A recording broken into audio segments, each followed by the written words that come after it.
सुखदेव मुनि कहते हैं कि गुरु कहाँ मिलेंगे बता दीजिए। वेद व्यास जी कहते हैं मिथिला चले जाओ, वहाँ राजा जनक जी हैं, बड़े ज्ञानी हैं, उनसे जाकर दीक्षा लो। लेकिन याद रहे तुम आकाश मार्ग से मत जाओ। आकाश मार्ग की क्षमता रखते थे सुखदेव, बोले कि आकाश मार्ग से ऊपर नहीं जाना, पैदल चल कर के जाना। तो पैदल चलकर कई दिनों में जाकर पहुंचे मिथिला। दरवाजे पर दरबान खड़ा था, कहा कि मैं महाराज से मिलने आया, महाराज के दर्शन करने आया, जाकर खबर दो। वेद व्यास जी का पुत्र सुखदेव आपसे के दर्शन के लिए आए। दरबार में जाकर राजा से कहा, राजा ने कहा कहो वहीं खड़े रहे, कहो वहीं रहे। आपको सुना दिया, जहाँ पर खड़े थे बस वहीं खड़े रहे। 7 दिन तक कोई खबर नहीं दी और 7 दिन तक भूखे प्यासे खड़े रह गए। मतलब क्या हुआ? दीक्षा लेने वाले में इस तरह की तरफ हो, जिज्ञासा हो, तब दीक्षा काम करती। जैसे बीज बोते हैं, खेत को खूब मतलब उसको जोत खोल करके और उसको तैयार कर लेते हैं, तब बीज डालते हैं तो पौधे अच्छे निकलते हैं और फसल अच्छी होती है। और प्रति खेत में, बंजर खेत में तो जबरदस्ती बीज डाल भी दे, अंतिम से तोड़ करके जब तो बढ़िया तो उगेगा भी तो पनपेगा नहीं, सोच कर मर जाए। तो उसी तरह से गुरु से जो नाम दान दिया जाता है भजन भेद, तो उसके पहले वो सत्संग करके अपने हृदय को खोलबरा बनाना पड़ता है। तब गुरु का ज्ञान मिलता है, जल्दी विकास होता है। गुरु महाराज की भी वाणी में कि करी सत्संग गुरु खोज करिए, सुनिए गुरु सच्चा, बिन सदगुरु के ज्ञान पंथ सब कच्चई कच्चा। खूब सत्संग करके संत मत को ठीक से समझ लीजिए और सदगुरु की पहचान क्या है इसके बारे में जानकारी ले लीजिए और वैसे गुरु की खोज कीजिए। और मिल जाए वैसे गुरु तो बस उन पर निछावर होकर उनके बताए अनुसार तत्परता पूर्वक साधन भजन कीजिए। ये करते हैं, तब देखिए विकास होगा। और जो समझा बुझा नहीं, देखा देखी या किसी के कहने पर दीक्षा ले लिया, दे तो लिया, न सुबह शाम स्तुति प्रार्थना करता है, न त्रिकाल संध्या करता है, बस बैठा भी तो कितना देर, 5-10 मिनट बैठा हो गया, तो उसके काम करेगा। हाँ, तो सुखदेव मुनि को भीतर तत्परता थी, क्योंकि बहुत जन्मों की बात याद थी उनको, सभी जन्मों के दुख सुख याद थे, तो आप उनको भजन की सिवा और कुछ नहीं सुनाता था। तो इसलिए उनके तत्परता पिताजी को एक जन्म की घटना सुना भी दिया था। एक जन्म में मैं गधा के शरीर में था, धोबी का गधा था। धोबी मेरा मालिक इतना क्रूर था कि गरम गरम कपड़ों का बोझ पीठ पर लाद देता था और घाट ले जाता था। खाने पीने का इंतजाम नहीं करता था, मैं कमज़ोर हो गया था। और रोज़ रोज़ जो गर्म कपड़ा पीठ पर लाता था तो पीठ की चमड़ी सीख गई। कौओं ने खोद कर उसको घाव बना दिया था, बड़ा कष्ट होता था, फिर भी उसी पर बोझा लाद देता था। कमज़ोर हो गया था। एक दिन जा रहा था बोझ लेकर, और रास्ते में बरसाती कीचड़ था, उसी में हिला दिया। मेरे चारों पांव कीचड़ में धंस गए, आगे बढ़ नहीं सका। मालिक ने बुरी तरह से पीटा भी, लेकिन मैं निकल नहीं सका।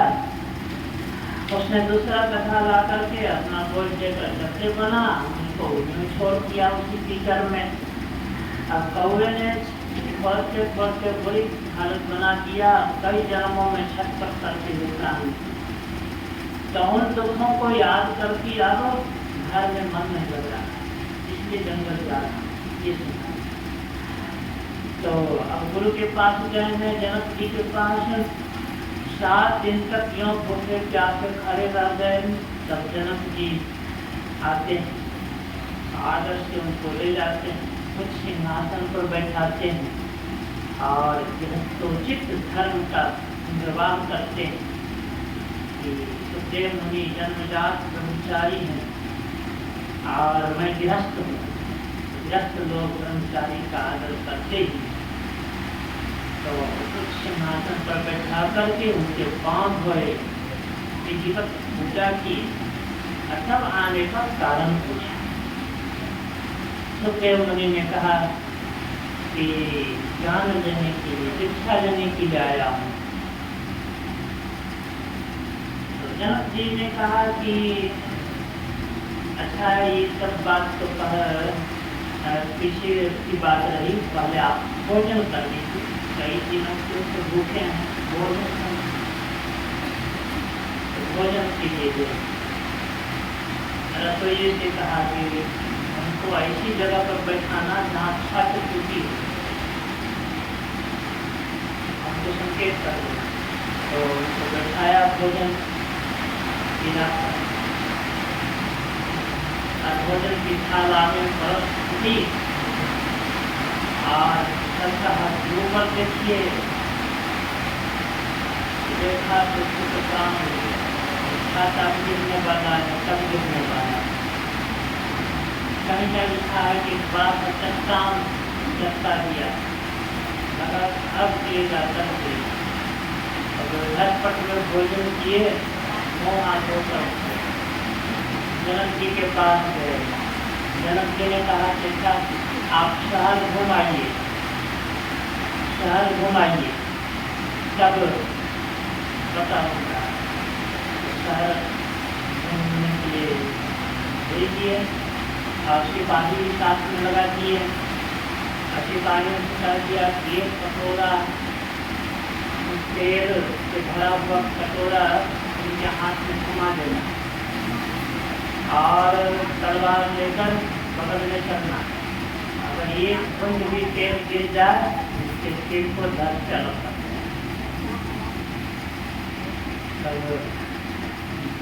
सुखदेव जी तेल का कटोरा दोनों हाथों में थामे हुए, आस्ते आस्ते धीरे चल रहे हैं। पूरा ख्याल तेल के कटोरा पर कहीं बूंद गिरेगा तो सिर धर चलक हो जाएगा। पूरा नगर घुमाए, जनक जी के पास उपस्थित होते हैं। जनक जी पूछते हैं पहले भोजन का स्वाद, क्या क्या आपने खाए का कोई पता नहीं, सारा ख्याल छत पर था, कब गिरेगा तब गिरेगा।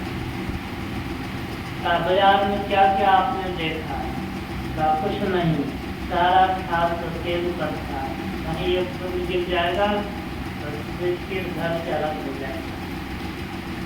जनक जी ने कहा कि मेरी परीक्षा में आप उत्तीर्ण हुए, यही मेरी शिक्षा है। अब आपको शिक्षा बताऊंगा। मतलब क्या हुआ, पहले शिक्षा तब दीक्षा। समझिए, पहले संतमत को, ज्ञान को ठीक से समझ लेना चाहिए, तब दीक्षा लेना, तब मन लगेगा। और बिना बुझे समझे दीक्षा ले लेते हैं लोग, दीक्षा तो बुझे नहीं, ज्ञान तो बुझे नहीं, ध्यान क्या करेंगे? ज्ञान बिना ध्यान नहीं, ये भी बात, ज्ञान बिना ध्यान नहीं। जब तक ज्ञान नहीं होगा तब तक ध्यान क्या करेगा? भगवान कृष्ण ने कहा ज्ञान के बिना ध्यान नहीं, ध्यान के बिना ज्ञान नहीं। जो ज्ञान ध्यान दोनों रखता है वो भगवान के समीप है।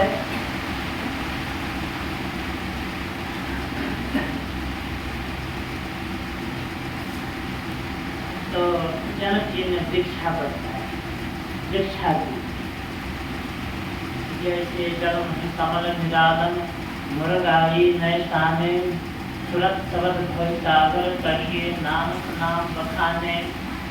जैसे जल में जलमुर्गी रहती है लेकिन उसके पंख पर जल नहीं टिकता है, सूखे पंख उड़ जाती है। कमल जल में रहता है लेकिन उसकी पंखुड़ियों पर जल नहीं टिकता, ढक जाता है। उसी तरह से तुम संसार में रहो लेकिन संसारिकता तुम्हारे अंदर न आवे, ऐसा साधन करो। बतला तो कौन सा साधन? तो सुरत सबद सागर करिए, नानक नाम नाम भजन। नाम भजन, नाम भजन दो तरह से होता है।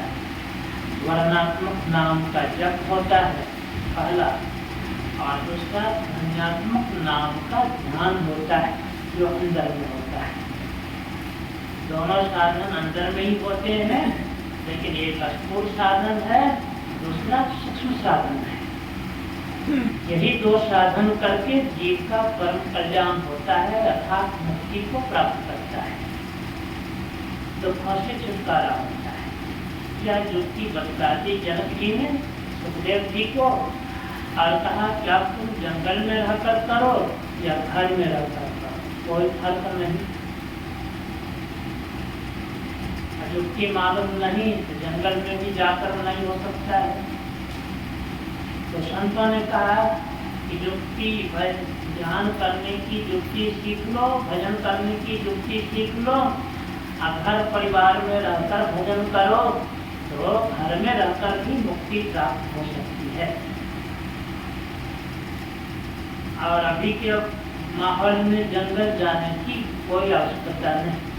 संतों ने जंगल जाने से रोक भी लगा, बन के गए कल्पना उपजे तब तो कहाँ समाप्त। इसलिए घर में जो भोग भरिए में घर का जीवन नहीं जाता, घर में ही सब सुविधाएं रहती हैं, सब सुविधाओं का उपभोग करते हुए और योग भी करो, ध्यान भी करो, तो दोनों हाथ में लट्टू है। लोक परलोक दोनों में खुशहाल, लोक में सब सुविधाओं का भोग करते हुए भजन, और भजन का प्रभाव लोक में सुखी। भगवान राम ने भी यही कहा कि जाओ परलोक यहाँ सुख जाओ, पद्मम वचन हृदय गाओ, सुलभ सुखद मार्ग यह भाई, भक्ति मोर प्राण सती गाई। यहाँ भी और परलोक में भी सुख शांति से रहना चाहते हो तो मेरी भक्ति करो, अर्थात ईश्वर की भक्ति करो। हाँ, भक्ति करने की युक्ति मालूम होता है, और युक्ति मालूम नहीं है तो घर में जो भोग है वो भोग तो एक तरह से नरक ही है, या घर नरक ही है। घर में अगर भजन नहीं कर रहे हैं तो घर गृहस्थी तो नरक पर है, नरक पर है। हाँ, युक्ति मालूम है तो घर गृहस्थी में रहते हुए भी आप सर्वगत सुख को भोगते हुए मुक्ति का भी सुख लाभ कर सकते हैं। तो सभी संतों ने यही उपदेश किया कि घर में रहकर भजन करें। असंत मत में जितने अनुयायी उनमें से 1000 में 999 कहिए तो गृहस्थाश्रमी ही, एक तो कोई गृहस्थी में नहीं है तो उनकी गिनती नहीं के बराबर है।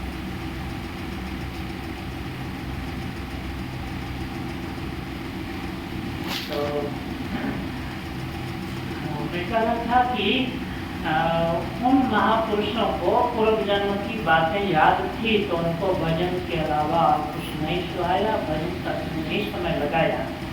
हम लोगों को पिछले जन्म की बात याद नहीं है, तो हम लोग संसार में मगन है, खाने पीने, पहनने ओढ़ने, घर मकान, रुपया पैसा, जगह जमीन, बेटा पोता, माल मवेशी, इसी में मगन है लोग। कर्म की पहले की बात याद, अगर पहले की बात आज हो जाए तब तो सब फीका, सब फीका। पूर्व जन्म की बात को तो छोड़ दीजिए, इसी जन्म में जब माता के गर्भ में थे उसी समय की बात याद आ जाए, सारा भोग